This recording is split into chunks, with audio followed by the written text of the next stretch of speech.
میں بہک سکوں یہ مجال کیا،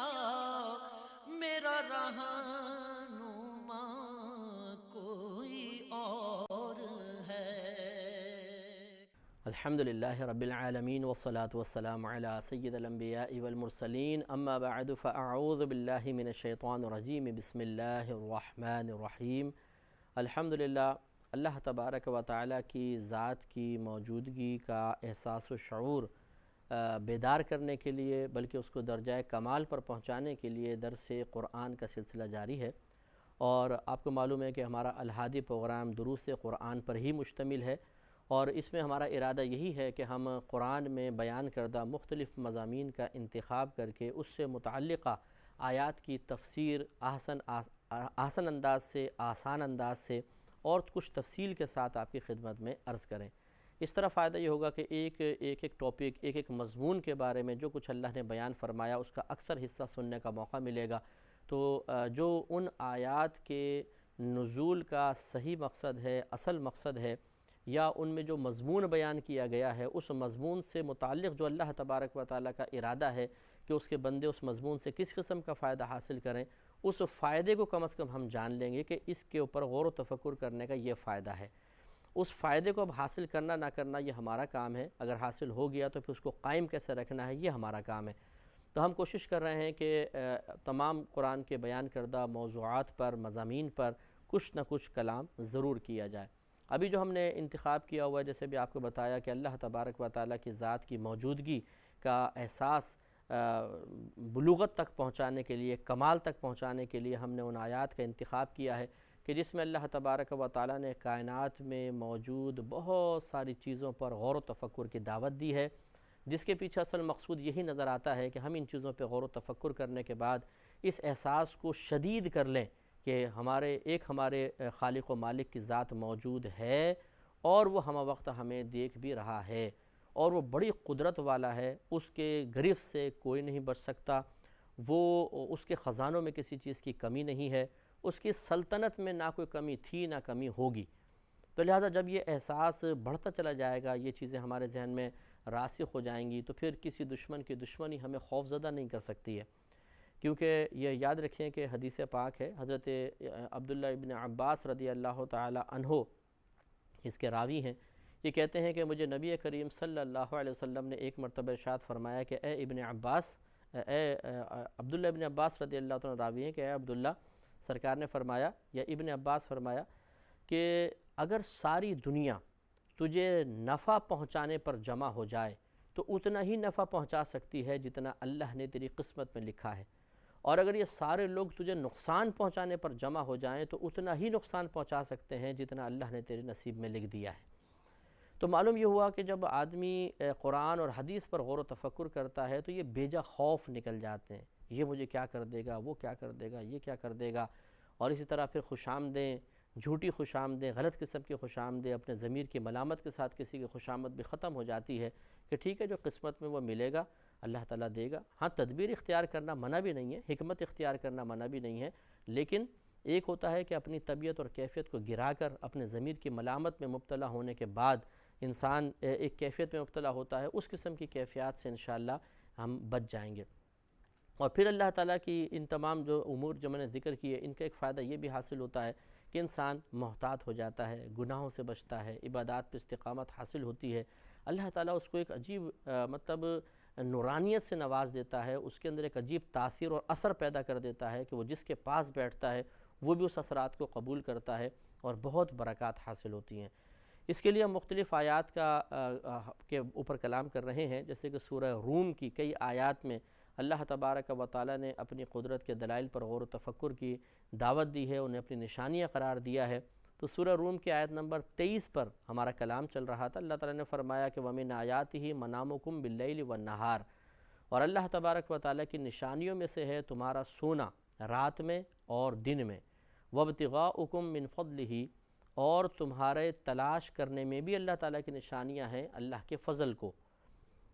وَإِنَّ فِي ذَلِكَ لَآيَاتٍ لِقَوْمٍ يَسْمَعُونَ، بے شک اس میں نشانیاں ہیں ایسی قوم کے لیے کہ جو حق کو سننے کے بعد قبول کرنے کی یا قبول کرنے کی نیت سے حق کو سننے کی صلاحیت رکھتی ہے یا سنتی ہے۔ میرا رہنما کوئی اور ہے۔ تو ہمارا اس میں دوسری چیز پر کلام چل رہا تھا کہ اللہ تبارک و تعالیٰ نے اپنے فضل کو تلاش کرنے کے سلسلے میں جو تمہیں معاملات الہام فرمائے ہیں، جو طریقے الہام فرمائے ہیں، اس میں بھی اللہ تعالیٰ کی بہت بڑی نشانیاں ہیں۔ تو اس لیے آپ دیکھیے کہ ہر طریقے سے، ہر چیز سے کوئی نہ کوئی نفع اٹھا رہا ہے۔ آپ اپنے اطراف میں دیکھیں کہ کپڑا لے لیں، کاغذ لے لیں، کچرا لے لیں، چمڑا لے لیں، کون سی ایسی پلاسٹک کی گندی چیزیں لے لیں، کون سی ایسی چیز نہیں ہے کہ جس سے کوئی بزنس نہ کر رہا ہو۔ یہ اللہ الہام فرماتا ہے مختلف چیزیں کہ ہر چیز، کچرا تک ہمارے ہاں کام آ رہا ہے کہ کچرا بھی مطلب اس کو دوبارہ اس کو ریفریش کرنے کے بعد اخبار کا کاغذ بن جاتا ہے، اور اس سے پھر اس پہ اخبار خبریں چھپتی ہیں۔ اسی طریقے سے تھیلے بن جاتے ہیں، پلاسٹک کی جو تھیلیاں، پلاسٹک کی جو سامان ہوتا ہے، اس سے اس کو مطلب دوبارہ مشینوں کے ذریعے پگھلا کر، درست کر کے، مزید کیمیکل وغیرہ ڈال کر نئی بالٹیاں بن جاتی ہیں۔ سب کچھ اگر ہمیں پتہ چل جائے کہ یہ بالٹی جس کو ہم یوز کر رہے ہیں یہ کس میٹیریل کی بنی ہوئی ہے، پہلے کیا اس کی شکل تھی، پھر کیا ہے، تو بہت ہی عجیب و غریب محسوس ہو۔ لیکن آپ غور و تفکر اس جہت سے کریں کہ ہر چیز میں اللہ نے کوئی نہ کوئی فائدے رکھ کر لوگوں کو ان فائدوں کے حصول کا الہام فرما دیا ہے۔ حتیٰ کہ قربانی کے دنوں میں آپ دیکھیے بکرے کی آنتیں اٹھا کے لے جاتے ہیں، اوجڑی اٹھا کے لے جاتے ہیں، کھال کا الگ یوز ہو رہا ہے۔ یہ اللہ تعالیٰ کی طرف سے الہام شدہ ہے نا۔ پہلے دور میں تو ایسا نہیں تھا، یعنی جیسے جیسے ترقی ہوتی رہی اللہ تعالیٰ کی طرف سے الہامات میں بھی اضافہ ہوتا رہا۔ کبھی ایک دور ایسا ہوگا کہ جانور کھایا، بس جو بچ گیا اس کو پھینک دیا، وہ سڑ گیا، یہ جانور کھا گئے۔ لیکن آج کے دور میں جیسے جیسے ترقی کا دور ہوتا چلا گیا، اللہ تعالیٰ مزید الہامات فرما رہا ہے، اور یہ اس کی عادت کریمہ ہے کہ وہ ہر دور میں مزید اپنی قدرت کے نئے نئے اظہار فرماتا ہے۔ اگر ایک ہی جیسی قدرت کا اظہار رہتا تو اتنا کوئی مطلب شاید بعد میں آنے والے مزید کوئی زیادہ غور و تفکر نہ کرتے، لیکن اللہ تعالیٰ نے بڑی وسعت رکھی ہے، اپنی قدرت کے اظہار میں بڑی وسعت ہے۔ ان کے اپنی قدرت پر جو دلائل قائم کیے ہیں، ان دلائل کی بڑی کثرت رکھی ہے، بہت بڑی تعداد رکھی ہے۔ تو اس لیے جیسے جیسے سائنس ترقی کر رہی ہے، جیسے جیسے انسان آگے بڑھ رہا ہے، نئی نئی چیزیں اس کے سامنے آ رہی ہیں، اور اتنی چیزیں آ رہی ہیں کہ ہر چیز ایک طویل غور و تفکر کا تقاضا کرتی ہے۔ جب وہ اپنی دانست میں یہ سمجھتا ہے کہ میں اپنے تفکر کو بالکل کامل کر چکا ہوں ایک چیز پر، تو 50 چیزیں پھر آگے کھڑی ہوتی ہیں۔ اب ان پہ سوچو، وہ ان میں کمپلیٹ کرتا ہے، 100 چیزیں اور آگے کھڑی ہوتی ہیں، جس سے یہ ظاہر ہوتا ہے کہ اللہ تبارک و تعالی کا علم بہت ہی وسیع علم ہے، اور اللہ تبارک و تعالی نے جو اپنی قدرت پر دلائل قائم کی ہیں وہ اتنی تعداد میں ہیں کہ انسان سوچتا رہے گا، غور و تفکر کرتا رہے گا، اس کی عقلیں ختم ہو جائیں گی، عمر ختم ہو جائے گی، زندگی ختم ہو جائے گی، لیکن اللہ تبارک و تعالیٰ کی قدرت کے دلائل ختم نہیں ہوں گے۔ اب جیسے سائنسدان خلا میں پہنچ چکے ہیں اور خلا کی وسعتوں میں حیران و پریشان ہیں اور اپنی حقارت کا احساس کر رہے ہیں کہ اتنا معمولی سا انسان اور زمین سے ہزاروں گنا بڑے سیارے، یعنی ایک قریب ترین جو دنیا کی مثل سیارہ ہے، نام میرے ذہن میں نہیں ہے، وہ میں ڈاکیومنٹری دیکھ رہا تھا، وہ 23 لاکھ سال کی مسافت پر ہے۔ 23 لاکھ سال، آپ اندازہ کریں کتنا دور ہوگا، اور یہ فاصلہ کتنا بڑا ہے، 23 لاکھ سال میں کتنا فاصلہ طے ہوگا، اور اس میں زندگی کے آثار بھی ہیں، اور بالکل دنیا کی مثل پہاڑ ہیں، دریا ہیں، سمندر ہے، اور زمین سے کئی گنا بڑا ہے۔ تو یہ جب آپ غور کریں کہ یہ صرف اگر اسی ان دو پہ غور کر لیں کہ زمین کتنی بڑی، پھر دوسرا اس سے بڑا سیارہ، اور ان کے درمیان 23 لاکھ سال کا فاصلہ، تو اب باقی جو اور بہت ساری چیزیں ہیں ان کے اندر کتنے کتنے فاصلے ہوں گے، ان کی وسعتیں کتنی ہوں گی، اور وہاں تک ہم کب تک پہنچیں گے اور کب تک غور و تفکر کریں گے، جس سے ظاہر ہوتا ہے کہ ایک دن دنیا ختم ہو جائے گی، لیکن ہمارے تفکرات اپنی تکمیل تک نہیں پہنچ سکتے۔ ہم یہ نہیں کہہ سکتے کہ جتنا اللہ کا علم تھا ہمیں بھی اتنا علم ہو چکا ہے، یعنی جیسے اللہ نے اپنے علم سے دریا پیدا کیے، پہاڑ پیدا کیے، سمندر پیدا کیے، مخلوق پیدا کی، ہم نے ان سب پہ غور و تفکر کر لیا، تو اگرچہ اب بھی برابری کا دعویٰ تو نہیں ہو سکتا، لیکن چلیں جی، جو اللہ نے اپنے علم سے پیدا کیا وہ علم ہم نے ان چیزوں سے حاصل کر لیا جو ان چیزوں سے متعلق تھا۔ تو اللہ کی تو چیزیں اتنی ہیں، اور ان ہر چیز کے ساتھ اللہ کا علم وابستہ ہے کہ جب ہم ان چیزوں تک نہیں پہنچ سکتے تو اللہ کے علم کا گھیراؤ کیسے کر سکتے ہیں۔ اس میں انسان کو اپنی کم مائگی کا احساس ہوتا ہے، حقارت کا احساس ہوتا ہے، اور وہ سمجھ جاتا ہے کہ واقعی میرا معبود معبود ہے اور میں عابد ہوں، وہ خالق ہے میں مخلوق ہوں، وہ میرا آقا ہے اور میں غلام کی حیثیت سے ہوں، اس وقت جب اپنی حقارت کا احساس ہوتا ہے تو کوئی پھر اپنے آقا کے خلاف بغاوت نہیں کرتا ہے، اور پھر وہ ایسا آقا جو بڑا رحیم ہے، کریم ہے، مہربان ہے، شفقت فرمانے والا ہے، بغیر مانگے بہت کچھ عطا فرمانے والا ہے، تو پھر انسان ان تمام بری صفات سے بھی دور ہو جاتا ہے جو انسان کو بغاوت پر ابھارتی ہیں، اللہ تعالیٰ کے خلاف شکوہ شکایت کے کلمات زبان سے نکالنے کی طرف مائل کرتی ہیں، ان سے بھی الحمدللہ انسان محفوظ ہو جاتا ہے۔ تو خلاصہ کلام یہ ہے کہ اللہ تعالیٰ نے ہمیں دعوت فکر دی ہے کہ لوگوں کے پیسہ کمانے کے ذریعے پہ بھی غور و تفکر کرو کہ کیسے وہ اللہ کا فضل حاصل کر رہے ہیں، اور واقعی ہر چیز سے،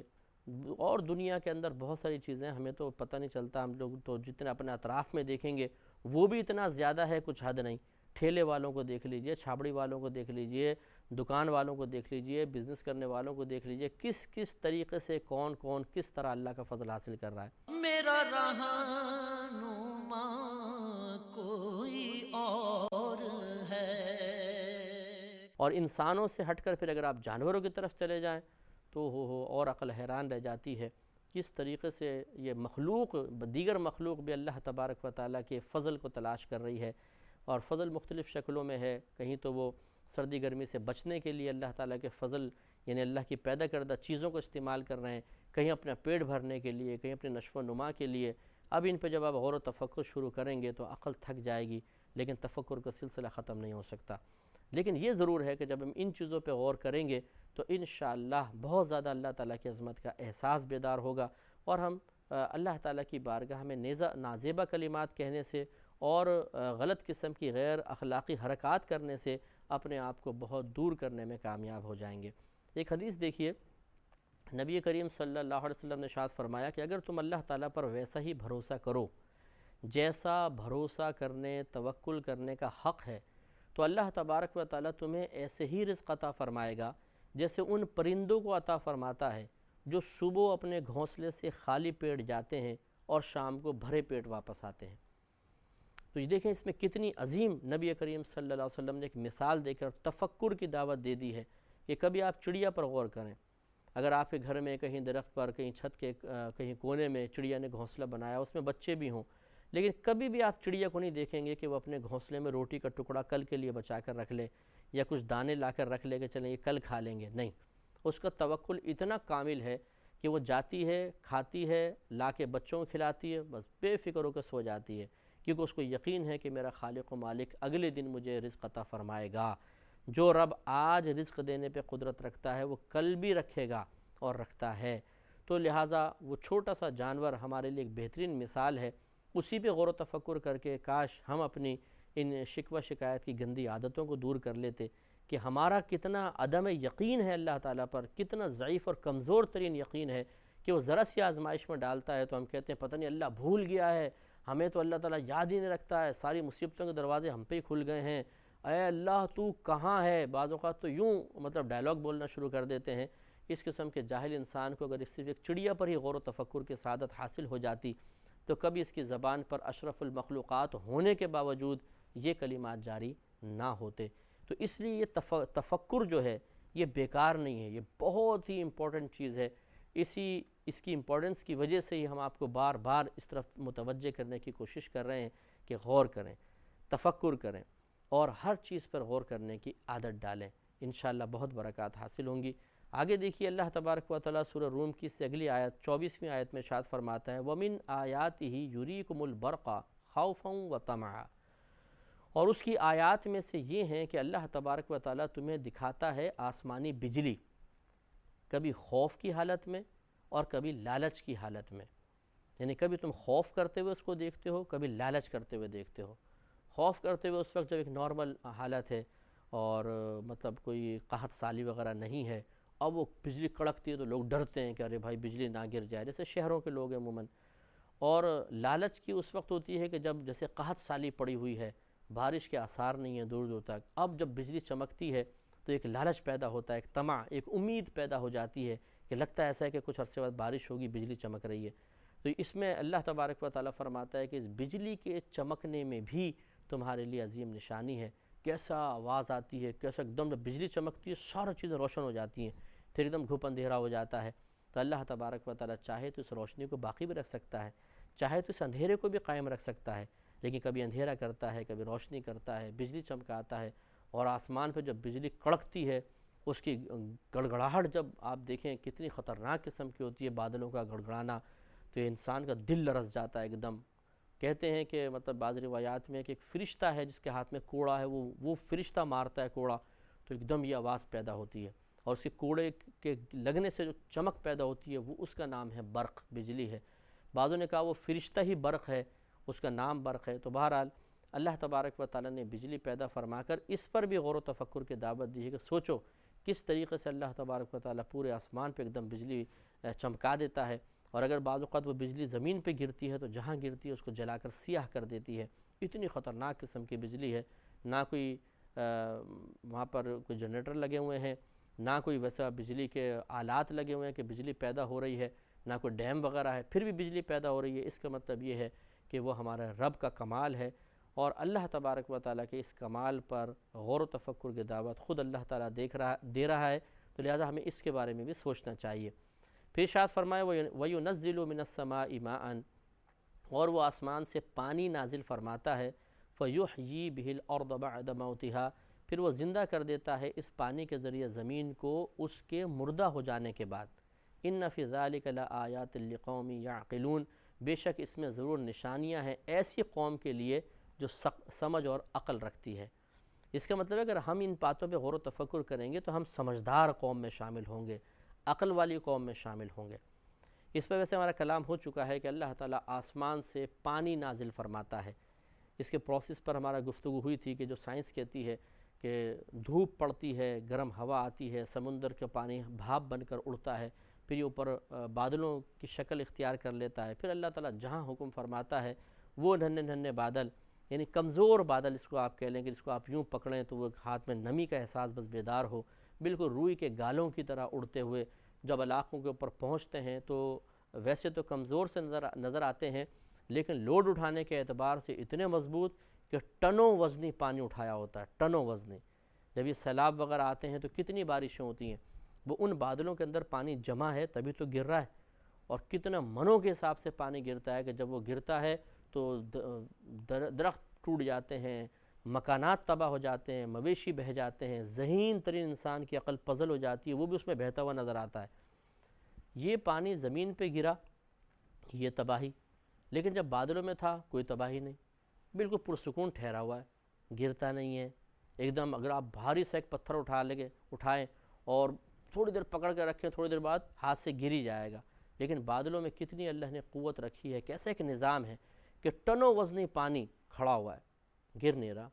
اور جب اللہ تعالیٰ حکم فرماتا ہے پھر گرتا ہے تو قطرہ قطرہ کی شکل میں گرتا ہے، ایک دم یوں نہیں کہ بڑا سا نالا بن گیا، اوپر سے نالا گر رہا ہے تو جہاں وہ گرے گا وہ تو گہرا گڑھا کر دے گا، اور پھر وہ جو نکل کر بہے گا کہ کہاں کہاں پہنچے گا۔ اگر ایک جگہ ہی گر رہا ہوتا تو پھر یوں گر کر پھیلتا، آہستہ آہستہ پہنچتا، لیکن نہیں، اس کا نظام دیکھیے کہ بادلوں کو تقسیم کر دیتا ہے پورے علاقوں پر، پھر جب بارش برستی ہے تو ہر جگہ یکساں پانی گر رہا ہوتا ہے۔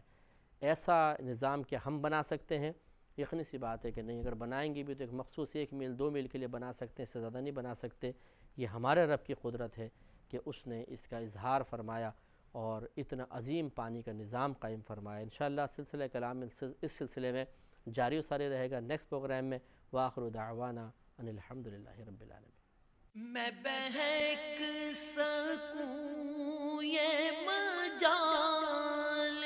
کیا، میرا رہنما کوئی اور ہے، میں